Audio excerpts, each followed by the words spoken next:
Hey YouTube, welcome back. Happy Saturday. Thanks for tuning in to another episode of Comics and Stuff. My name is Devin and I am your host as always. Today we have a very special guest, my friend Gene, one of the co-owners and founders of Shortboxed, the online and app that you can use to buy your graded comic book collectibles. I'm going to bring Gene in here and we're going to talk to him about how everything came to be and where he is at now and where, I guess, the future of Shortboxed. So Gene, come on in here. How you doing, my friend? Hey, what's up, Devin? How are you? I'm doing well, thank you. Thank you so much for taking the time out of your busy day to be here. I know you have so much stuff to do with running this app and this business. I want everybody to know I've known you for several years, but you know the whole internet doesn't. So let's kind of start back a little bit. Who is Gene? What do you do? Where do you come before Shortboxed happened? Tell me a little bit about that's that. such a loaded question. But before I get to Devin, I do want to call out. I do like your T-shirt. I also want to make it clear that we did not pay Devin to wear that T-shirt No, I in just this interview. So thank you for wearing that and representing Shortbox. So that's awesome. So absolutely. nice. Looks good on you. Oh, thank you. I'm told black is my color, so There we go. It definitely is. Me too. Oh, good, good. All right. See, birds Yeah. of a feather. So, tell me, Gene, what did you do before Shortboxed? What have you been doing with yourself? Yeah. Wow. Where do you even begin with that? Obviously, I am a massive comic book nerd. I've Oh, yeah. been a comic book nerd my entire life. You know, ever since I can remember, literally my entire life, been reading, collecting comic books since I can't say day one because that's just not possible. But you know, as early as I can remember, I've been a comic book nerd. But before founding Shortbox, I built a career in tech. I'm a Bay Area native, and I've worked for a number of startups and high growth companies here out in San Francisco in the Bay Area. Background is in marketing and product, and just had the pleasure of building some amazing companies in the past with some pretty awesome startups here in the Valley. And finally took the plunge myself. Got together with my co-founder and CTO BJ, who's also someone who works in tech and just has built an amazing career here as an engineer. And that's what led us down the path to starting Shortbox. But really before that, we worked in tech. Myself on the marketing product side and BJ, my co-founder, on the engineering side. Now we get to combine our passion for comic books with our technical and professional expertise to do what we love. And it's awesome. And it's such a blessing to do what we do. All right. So with our powers combined, okay, Exactly. I can take that. I'll accept that. Now, when tell me about when did you start to go from, okay, well, I really like comics, I read comics, to like, I think I seriously want to start like collecting, higher end, comic books and really getting into this hobby. What was that turning point for you? Yeah, and I feel like every collector sort of goes through this, right? There's an ebb Mhm. and a flow to your collecting life. Sometimes there's periods where you just kind of give up collecting for a while. Maybe for me it was when I was in high school and Oh college yeah. because I was busy with doing that whole thing and being an angsty teenager and figuring out my life. So I kind of took a Oh long yeah. break from comics at that point. But really, it was shortly after college, entering the workforce, starting to make some money, having some disposable income, and I realized that I could finally afford the comics I could never afford as a kid.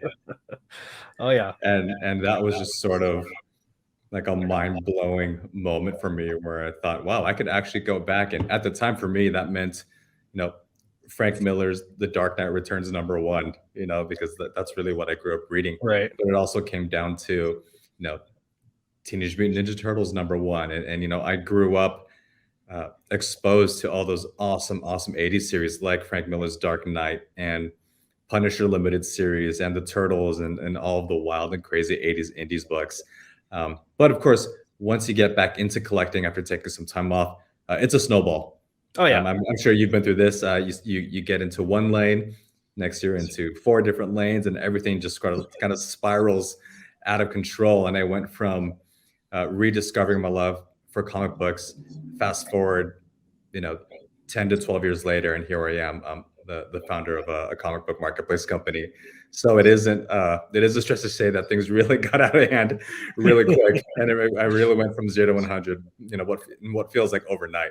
And so yeah, that was really sort of that transition around that time. Was once I had a little bit of disposable income and I can go back and collect all my childhood books, and then again going after all the Bronze Age keys and all the Silver Age keys. And then more recently, as of just a few years ago, getting really into Golden Age comics, Oh which yeah. is a massive, massive, massive deep hole that you can go down, forever and ever. So that's really what I collect right now is just primarily Golden Age.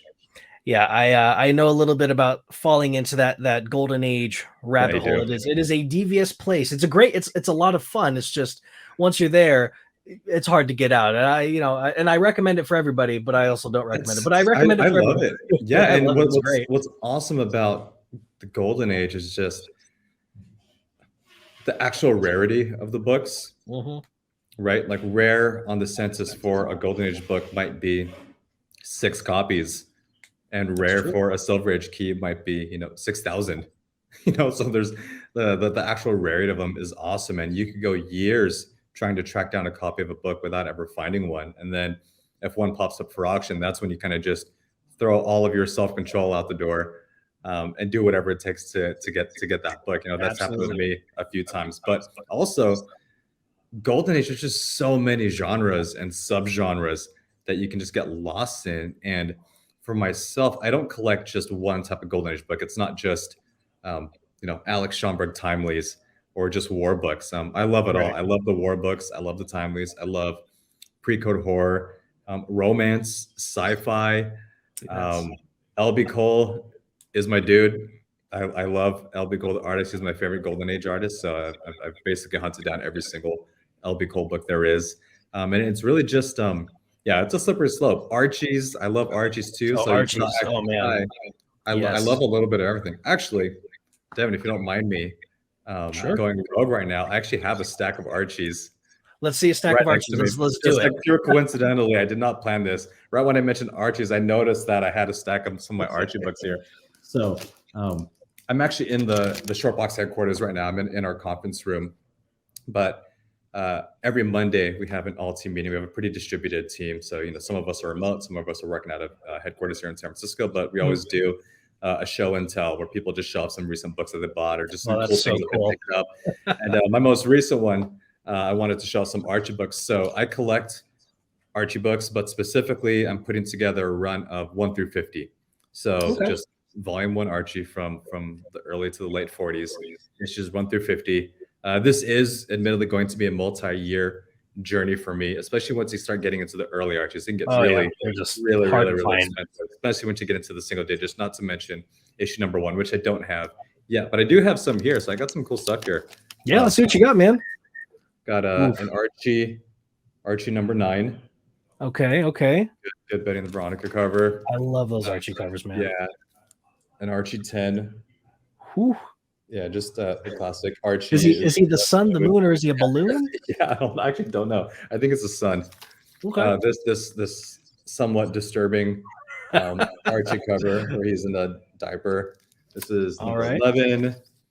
We've got classic number 12, the golf cover of Archie's Love it. books. Let's see. Got 14 on the pogo stick. And then I've got my favorite Archie cover, and I'm sure many others, is the classic Oh yeah. Archie 50. Yes. The Good Girl art cover. This is Yep. if you're a fan of GGA or Good Girl art, this is the one. Oh, yeah. It's a really nice. Look, it's a 6.0 too. cover. That's So it's a super really, nice. really nice, really nice Wow. copy. So you can't not love this Pretty. cover. Yeah. So, Well, congratulations on that one. I know that I've wanted one for quite some time. It's an expensive book and it's hard to find. So it's finding it out, especially anything Yeah.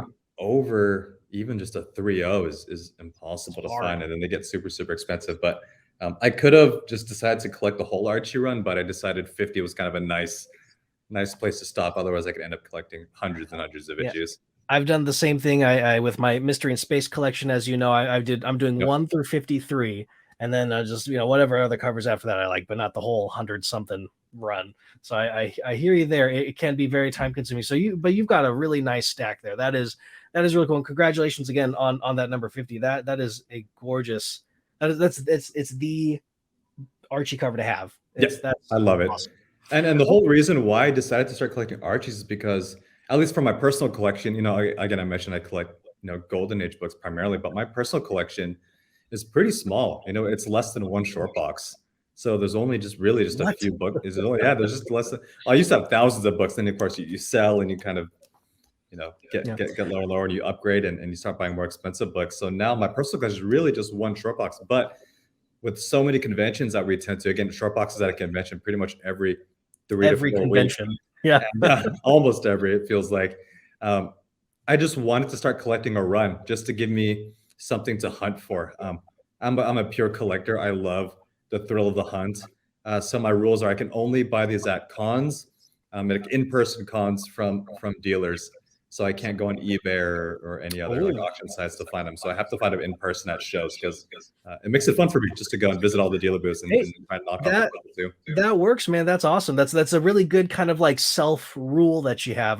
Yeah. I have no self control. I'm constantly buying books. I need my buddy Jake to like keep me in line because he's the one that's like, no, that's not on your list. Don't buy Yep. it. Sit down. Stop it. you It's know. like you're like the devil on one shoulder and then he's like the angel on the other. Yeah. Yep, exactly that. So now, it sounds like you've bounced around from like you started in Bronze Age, Silver, now you've jumped into Gold, and now you're doing your Archies. What I do have to ask, what is the biggest, most it can be either in terms of monetary value or personal, worth. What is the biggest book in your collection? I'm very curious.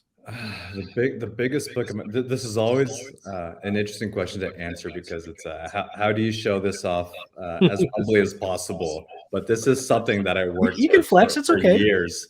I am a massive Batman fan. I've always been a Batman fan again since day one, and I've always wanted a copy of Detective Comics 31. Oh, I think it's God. the best Batman cover of all time. I think it's the most classic Batman cover. It's a better cover, arguably, this is my opinion, than Batman 1 or Detective Comics 27, just based on the pure artwork. And I knew that I would really only be able to get in at a 1.0 level because I knew I wanted a complete copy. So that puts it at 1.0. And there's only 3 1.0 copies on the census or in existence right now.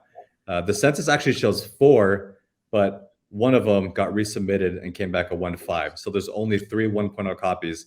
And it took me a couple of years of just waiting patiently. I'm chasing every lead I could, trying to hound down the owners of the other copies. And then one of them ended up coming up for auction a couple of years back. And I knew this was my chance. I had to, You just had to take it. go for it. I was like, I'm just going to, that's when I kind of just closed my eyes and I just started upping my bid, as it was going. And I was like, I'll figure out what I'll have to sell after this. Goal number one is just to win. So I actually have it here. Let's see it. Come on, man. That Tech 31. Oh my God, that is just wow. Awesome. Yeah. And arguably, and I share the opinion. It's rarer than Tech 27, right? Like Tech 27, there's a group of known copies. This one is like once in. It's hard, and just to get a complete copy. It's for a 1.0. It's like a see on the glare. But it's okay for all of our viewers. There will be a larger photo of it. So it's a pretty decent 1.0. I mean, there's no major missing pieces. I mean, I've seen some rags. Yeah, the cover looks really nice. And it's just nice, complete 1.0 copy. Whether or not I'll be able to upgrade this in the future, we'll see. But for now, this is if there's a fire at my place, my wife knows that there's one box to grab, and it's the comic box that has like a dozen slabs in it. Fair enough. Yeah, I've got all of my big books, which pale in comparison to that. But all my big books are in my safe deposit box. I don't keep anything here at the house. But now, and for everybody to know, you weren't born a rich man. I mean, you have worked so hard to get to where you're at, dude. So that is a huge book to have been able to add to your collection. And like, I mean, that's no small feat. So I very, very admirable. That is really cool. So now it's well, really quick. I mean, that's kind of the fun part of collecting, right? You spend years and lots of dollars collecting all these books, and when you have your grail or you have a big book you want to upgrade to, just sell your books. You do it, sell your books and buy, and you keep just trading up. And I think that's what makes it fun. If you allow me one more to show off, so that is the biggest book in my collection, probably my favorite one. But while I did say I'm a huge Golden Age collector, I also love underground comics. Underground comics from the late 60s through the 70s. Especially Robert Crumb, books from publishers like Apex and Last Gasp and all those classic underground comics because I'm a Bay native. I've lived in San Francisco for more than half my life, and really part of the whole counterculture movement in the '60s, and part of that was underground comics. And the one that kicked it all off, the action one of underground comics is Zap Comics #1, classic Robert Crumb issue, and I was able to score a gorgeous, Whoa. gorgeous 9.6. Wow, This 9.6. is Holy cow. tied for the highest graded copy. There's no 9.8s. I've looked this over with a magnifying glass to see if there's any way this can get a 9.8. I don't think it's possible. I'm also not going to risk it. But Wow. the highest grade is 9.6 on this one. So not only is it just like a cool book and it's historically significant in the comic space, but also part of San Francisco's history and culture. This is a pretty iconic piece of That's artwork from that thing era, is which I love. insanely cool.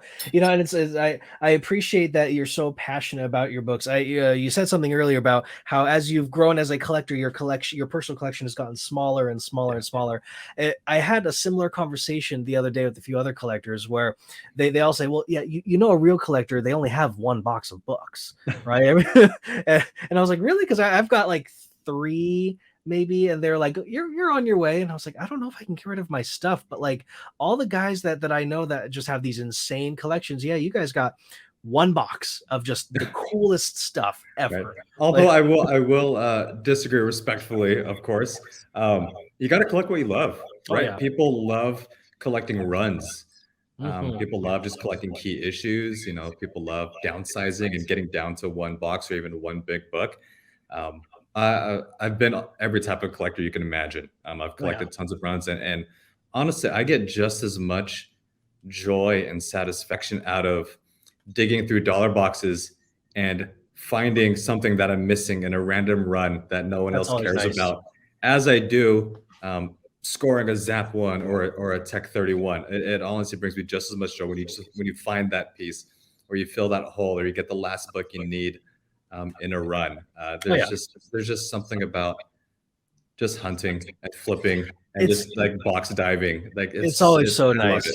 Like I think one of my favorite stories that I have was I was digging through dollar boxes at a shop up in Canada, and I found an old Strange Adventures cover with like some like it was like how this mailman saved the earth, and I just really liked it, and Mhm. I bought it for like $10, and I sent it off to CGC with a group of other um Strange Adventures books, but it came back as part of the Circle 8 pedigree. Oh wow. Yeah, and I bought it for like $10 at like it was like in the basement of like some random comic shop in Toronto. So like that, Wow. things like that is just it's so cool. Yeah, I like my three boxes that are off camera, and I also have like almost I have complete full runs of most of Dark Horse Star Wars, but that's because Nice. that's how I got into comics, man. I started reading Star Wars stuff. So um now I am curious. Tell me, so you've been a collector, you have all these great books, and then Shortboxed came. How did Shortboxed come about? What is the genesis, the origin story, if you would? Tell me a little bit about how you came around to creating Shortboxed. Yeah. So, I did already mention that I'm a lifelong comic book nerd. My co-founder and CTO BJ also a lifelong nerd. Hmm. Um, we had been collecting comics and for over a decade at this point, before we founded Shortbox. And there was no one else for us to connect with online. This was over 10 years ago, before there was a big Right. and thriving Instagram community, before there were Facebook groups with thousands and tens of thousands of members, before Discord existed, before there were major subreddits that had thousands of members. And so we actually just went to conventions together and just hung out and collected comics together. But we really wanted to start building a community of collectors. And so we actually decided to start a blog, which we called Shortboxed. So Oh, Shortbox okay. has actually been around for over 10 years now. We started as a blog, and it was just a way for us to connect with other collectors, not just around the country, but around the world. We were just writing articles about collecting, showing off books that we got. And it was around that time we started being more active on Instagram and, starting to build, what is now a massive comics community on Instagram. And we really spent, the next 10 years fostering that community. And again, the Well, that's how you and I snowball. met, right? Yeah, Like, yeah, I exactly. think I reached out to you on Instagram just to just I don't remember I don't remember how it what I reached out to you, I think, on Instagram, and then we just started talking.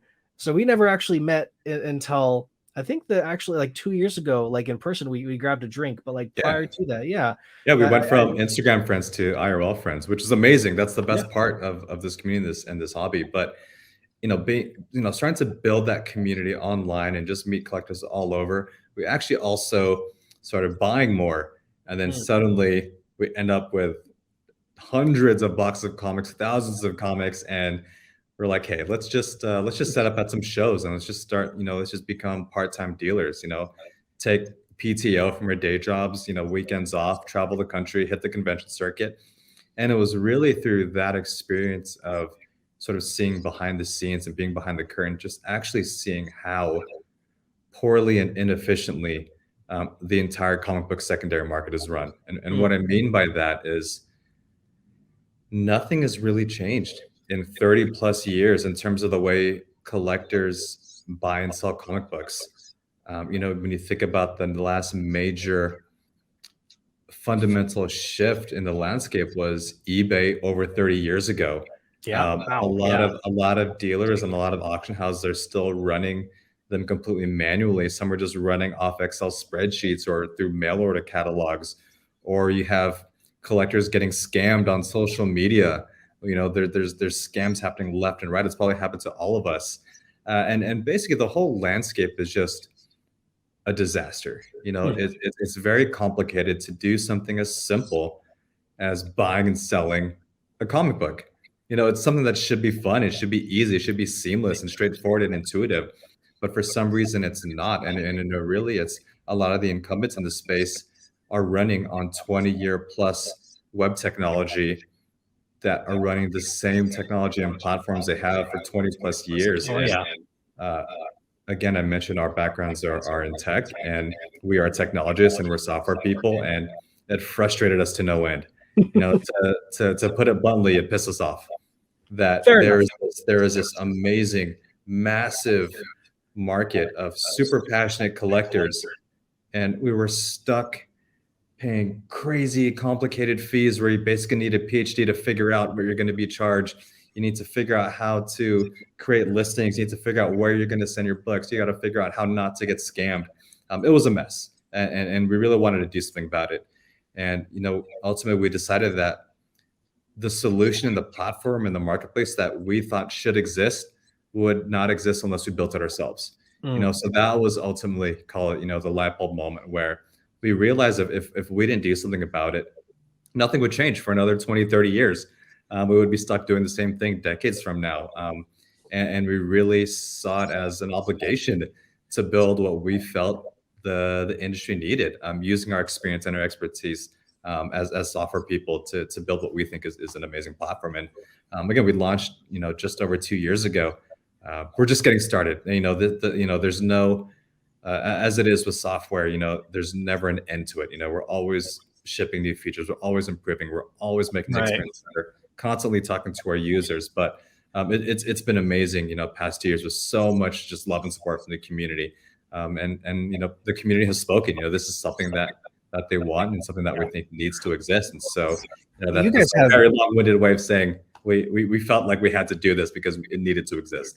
Well, we appreciate that you did this. We appreciate that Shortboxed exists. I mean, you guys have made not only created an uplifted a community of collectors, but you guys have made some really significant sales on the app. I think I remember when you guys posted, we have officially surpassed $1 million in sales for the first time, and that was like a big congratulations moment. So now with all of this though comes a ton of risks and challenges and things like this, and Mhm. for the uneducated such as myself, because I am not a tech guy at all. What are some of the scarier moments, some of the bigger risks or challenges that you guys have had to kind of like try to overcome Oh, wow. while you've been building this? Just you cherry pick a few.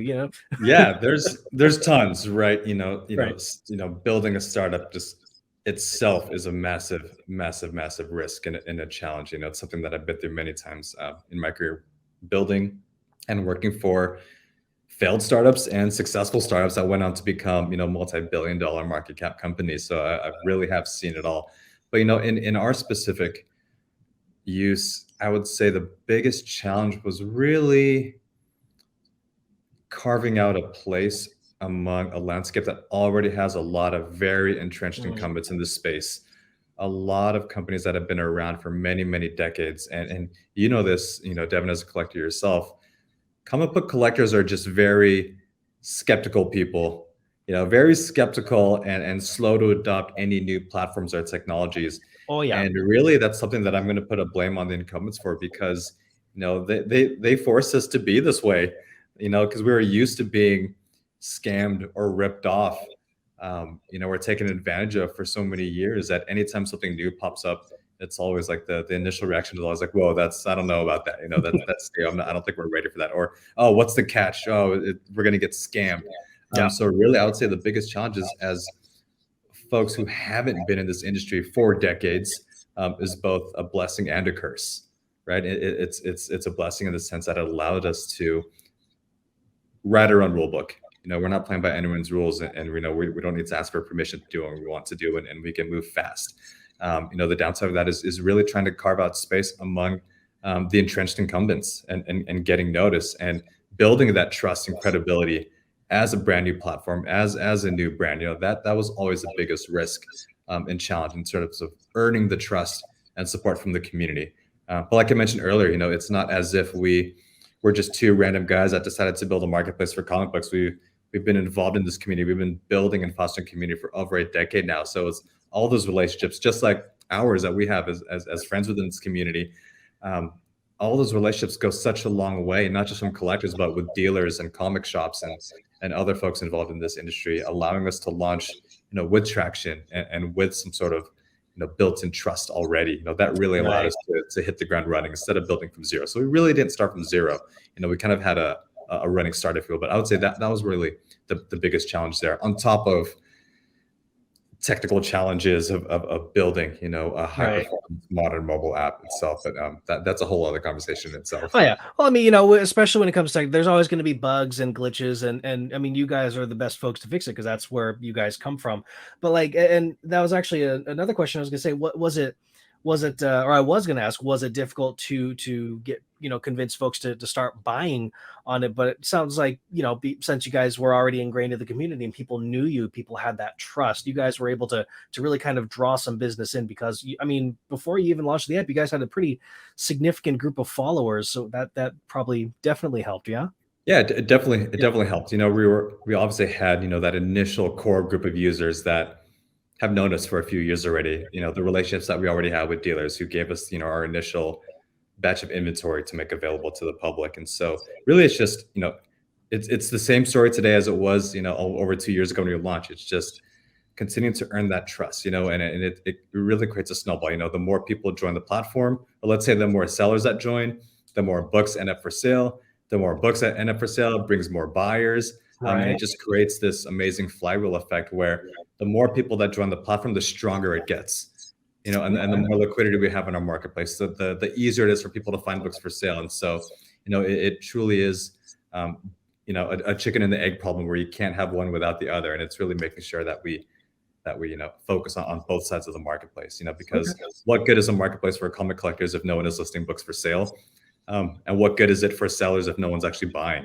So Absolutely. we definitely make sure that we go out of our way to take care of both sides of the coin. It's a whole ecosystem you really have to manage. But Right. yeah, I mean, you guys are doing it, and you guys have a really awesome team of folks like working at Shortboxed, and we'll get to them in a few minutes. But now I want to ask, so graded. I'm assuming all of Shortboxed, the plan is to stay with graded collectibles to provide a level of security. Is that sort of, am I right there? Am I on target? Let's see. Let's see what I can get baited into spilling here. Well, obviously, for those who aren't familiar, Shortbox is a platform for buying and selling graded comic books only for Mhm. now.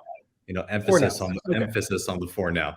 The reason why we focus on graded comic books first is just like you said, just for trust and safety. Again, as collectors, we all know how many scams there are. We know how many times people don't disclose restoration or missing pages or Mhm. anything of the sort, or even just counterfeit books or all of these sorts of things. And it's a pain. It's a Oh massive, yeah. massive pain, and it's a pain for everyone involved in the hobby. And we just wanted to make sure personally that we built a platform first focused on trust and safety, and obviously that starts with third-party graded collectibles. In our case, it's CGC and CBCS. Those are the two big companies in the space, are the ones that are the most trustworthy. So we focus only on graded comic books for now. Okay, okay, and that's completely respectable. And I mean, yeah, that's true.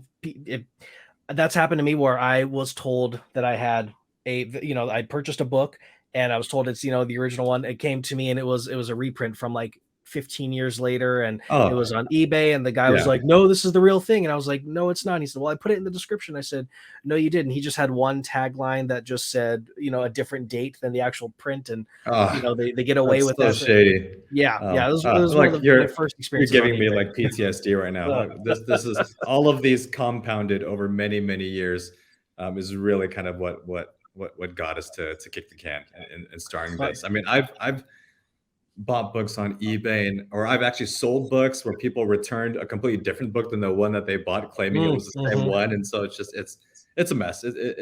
It's a disaster. That's actually, if you made me think of something, but in terms of for sellers on Shortbox, it's actually a huge benefit for them of selling on Shortbox, is that because it's a blind marketplace, sellers don't know who the buyers are, and the buyers don't know who the sellers Mhm. are. We Shortbox, we actually handle all the support. We handle all the customer support questions. We handle all the issues and returns, or crack slabs or anything, all that good stuff. So sellers love that they don't have to deal with customers, which is Interesting. a feature of the app. All right, there's some incentive for resellers. That's really awesome though. I mean, and you've got a great customer service team, and I mean, I Oh, know they're a few of awesome. them, and yeah, they're really cool folks. Now, I seem to remember, and you might too, but a couple of years back, maybe it was like a year and a half ago, but you guys got a pretty significant chunk of funding for the future of the company in Shortbox, and some investing. So I'm curious, what does that mean for the future of the company? I know you've been able to hire folks on. Are you guys going to be perhaps expanding into other graded collectible markets? Tell me a little bit about some of maybe what those funds are going to go for, or where you guys are headed for. At present day, where are you guys going? Yeah, yeah. So you mentioned, well, last year we announced a seed round of fundraising. Mm, We raised north of $2 million from some really notable investors and VCs out here in Silicon Valley. Some of the most respected venture capital firms um, i- i- in the valley, have invested in the company. And really, what that means is it's going to fuel our growth. And you said it earlier. It's going to be is on hiring and marketing and operations, and just really continuing to accelerate our development velocity. There's a lot of features that we have on a roadmap that we need to build, and it's mostly going towards basically just headcount, and marketing, and just continuing to grow this machine, and grow the ecosystem, and again just build our community and support the community as much as we can. We've put together an amazing team. We are constantly hiring.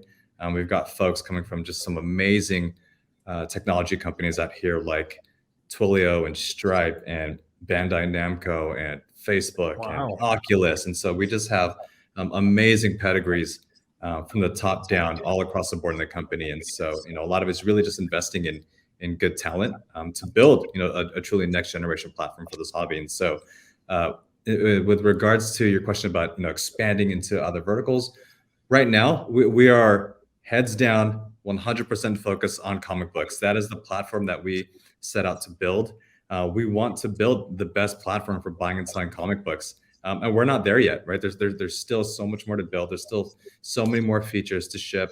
There's still so much more growth to have, and that's really our focus, is on building the best platform for comic book collectors, um, first, right? Beyond that, obviously, there's opportunities for us to potentially expand into other verticals, but right now we are focused solely on comic books in this community. This is our community. This is where we want to put our focus on. We do not necessarily want to get distracted by building everything under the sun, or going after Mm, every audience under the sun, right? right, That baby steps, baby steps. right, Okay. we are not that kind of platform. We really truly care about the comic book community, and making sure that we go out and build the best possible platform for collectors just like us, because we are collectors.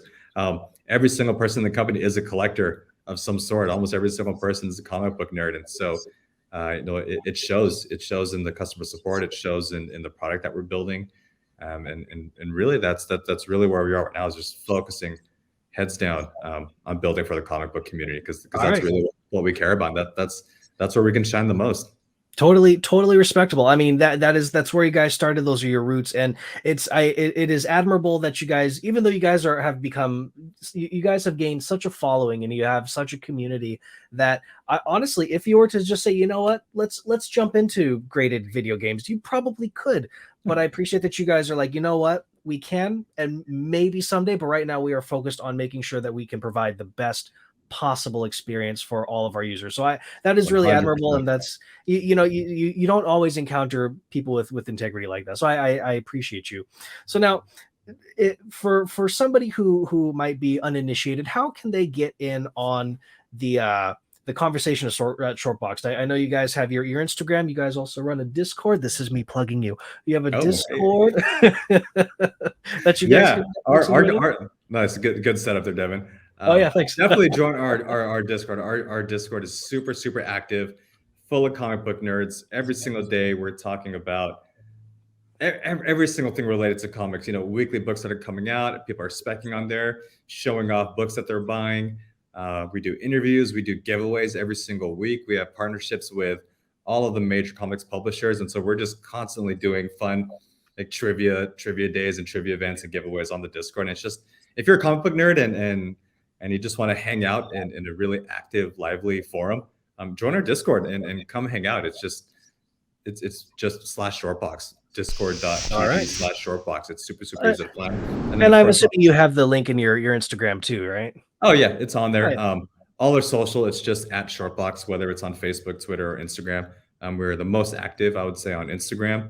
Then of course, join our Discord and come hang out there, and just you'll find something to chat about in there for sure. Perfect.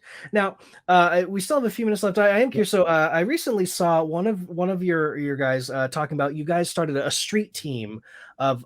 So, tell me about that, because I've been totally ignorant to that. So, tell me about your guys' street team. What is that and the purpose of it? I love our street team. So really, just the whole point of our street team is just to connect with the community and have like much wider reach than we could on our own, right? It's every single collector, and again, Devin, you fall in this umbrella, but every single collector is different. Every single person has a different focus. Every single collector has different audiences and reach. And we were really just trying to think of a way to be able to connect with the community and reach other audiences that we necessarily maybe wouldn't be able to reach just on our own, or go into areas where we don't necessarily have the most expertise. So we've got folks on the street team who are experts in flea market hunting and then dollar bin diving and hunting good deals, and you have folks that focus on just modern spec, others that are experts in indie comics or just vintage comics solely, and golden age. It's really just a way to really connect with the community just across the board, because we have spent many years just building our own community, but now it's a lot of just how do we bring other communities into like you said earlier, the wider Shortbox community and the wider Shortbox ecosystem. And then they'll be attending conventions. They create content, whether it's videos, blogs, YouTube videos just like this, doing interviews, attending conventions, hanging out with the community, hosting events in their local towns. So we have folks in the street team, based in virtually every major metropolitan area around the country for now. And so you'll see them at conventions all over the place, either hanging out at our booth or hosting their own events, or just going live from the show floor, giving a true good POV from every show that they're at. So it's just a way for us to have fun with the community and really kind of give back and connect with them on a deeper level. See, that's really cool. You said modern spec. That is one of the few things in comic books that I don't understand. And I was actually saying the other day, I need to like get somebody who is like an expert at modern speculation stuff that I can have come onto the channel and just explain it to me, because it is a foreign beast that I you should have our street teamer Lex on Instagram. He's Godly Comics. He is the king of modern spec, and he could talk your ear off about all that. I'll tell him you sent me, and I'd love to talk to so many. I mean, so many folks on your team. You guys have been growing. How big is your team now? Are you guys 10, 15, 20 people? Where are you at? Yeah, we're about I think we're just officially over about 20 folks now. So, 20 folks. we really grew from when it was just myself and BJ um, Yeah. working from home, from our home offices to having, just a killer, headquarters in downtown San Francisco. So, constantly growing, constantly hiring, building the team. If any folks are interested in potentially working for Shortbox, just go to shortbox.com. We have all the open recs. Up on shortbox.com/jobs, so you can see if there's anything that's your fit, and anyone can reach out to me personally anytime. Cool. All right. Well, you heard it here first, folks. Gene, you know what, dude, this has been an awesome chat. I know you have such a busy schedule, dude, but I really, really appreciate you like taking the time to just like come and chat with me, talk comics, Oh, tell this me is your fun. I love story. this. Oh yeah, and I want to do more roundtables. I've been saying that to everybody I've podcasted with. I want to do roundtables and have all the guys just kind of get together and girls, and just like talk about comics and nerddom and stuff. But I appreciate you. I'm going to put you out here so I can say bye to these viewers, and then I will catch up with you in just a minute. All right, my friend? One last thing, Devin, if you don't Yes, mind me sir. going rogue right now. Absolutely. One, love your channel, and all the folks that are watching this. Thanks for at least taking the time to watch this. But I would love to hook everyone up watching this video with a promo code to use on Shortbox, whether it's your first order or your 100th order. So Devin will add the details to it in the description of the video. Just go there and find the promo code, and then have fun. Hopefully, find Thank you. something you like. I see. I appreciate that so very much, folks. We'll make sure that is added in after the video here. It'll come up in my guy in the chair Compost will make it all There you go. pretty for you. So, all right, Gene, thank you so much, my friend. I appreciate you again. I'll catch up with you in just about 5 minutes. All Awesome. right. Thanks, everyone. Thanks, buddy. All righty. Folks, you heard it here first. That was Gene of Shortboxed, the co-founder and co-owner of the company. It is an amazing, awesome app, as well as started as a blog with a really great team of folks. If you guys want to join the conversation with them, they have a link in their bio on Instagram, or I guess like Gene said, everything is at Shortboxed or /Shortboxed. So make sure you guys join their Discord, become a part of the community. I'm a part of it, and it's a great time. It's awesome. If you guys want to join my Discord as well, I run one with my buddy Nate. There will be a link in the description below, as well as the Collectors Room. You can also find our link on our Instagram, which is at Collectors Room. But that is it for today, my friends. Thank you so much for tuning in. If you want to support the channel, make sure you like, subscribe, share, hit the bell for notifications, and I will see you guys next Saturday.